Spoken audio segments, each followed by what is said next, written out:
I am Naomi Anderson.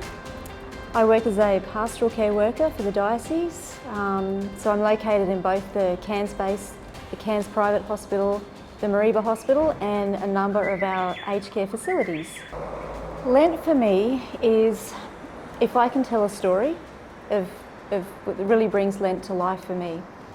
It's a story written by a lady called Christina Watkins, and she interviewed 6 men. This is real life stories. They were living very anti-Christian, very sinful lives, and they encountered Christ through Mary going to Medjugorje.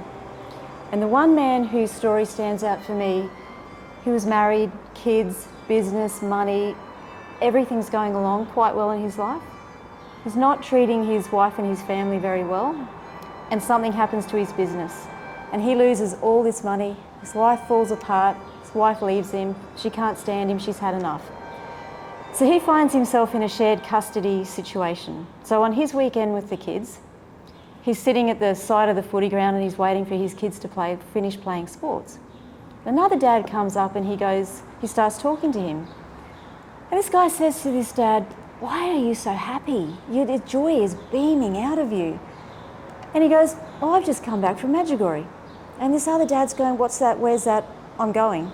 So he goes. He encounters the Virgin Mary and then has this epic reinvigorating or reigniting of his faith. He comes back home, he joins prayer groups, he's all going to church again. He tells his wife.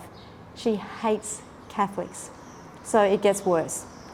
So time goes on and she's insisting on a divorce. And he says to her, "No, I don't want to do that." You know, she's pushing and pushing, and this transpires over a 7-year period, this story. So finally he's given in. She wants a divorce, he's going to sign the document, and he wakes up this one day and a lady from his prayer group rings him.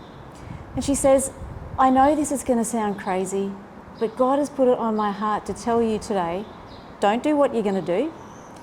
Go and tell your wife you love her." And he's like, "She hates me, are you kidding?" He gets in his car and he says to God, "You know what? I'm going to do it." So off he goes and he hands her the divorce document and he says, "I made a deal. I'd love you, I'd love the kids, I'd stay there, and that's what I'm going to do." And he goes, "And you know what? I love you." She goes off, rips into him, "Get out." He goes outside and he says to God, "I told you this was going to happen. You set me up." And anyway, he goes off. Time goes by.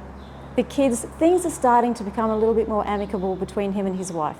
And the kids say to Mum, "Can Dad come for dinners at the family house?" And she's like, "Yeah, okay." So now it comes up to Lent, and the kids have been going to church with Dad. And Dad goes around the dinner table and he says to the kids, "What are each of you giving up for Lent?" And he bypasses Mum. He gets to the end. She snaps at him. "What about me? Why aren't you asking me?"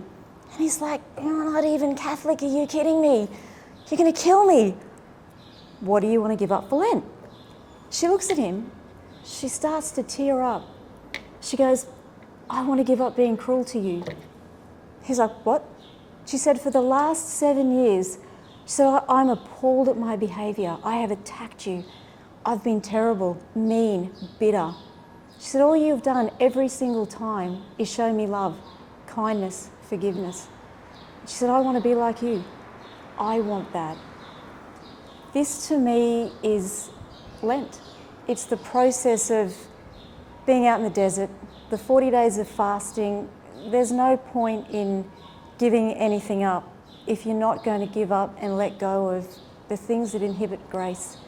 And this couple to me are a depiction of who the crucified Christ is, what forgiveness is, what it's like to suffer, to carry the cross, to fall under the weight of the cross.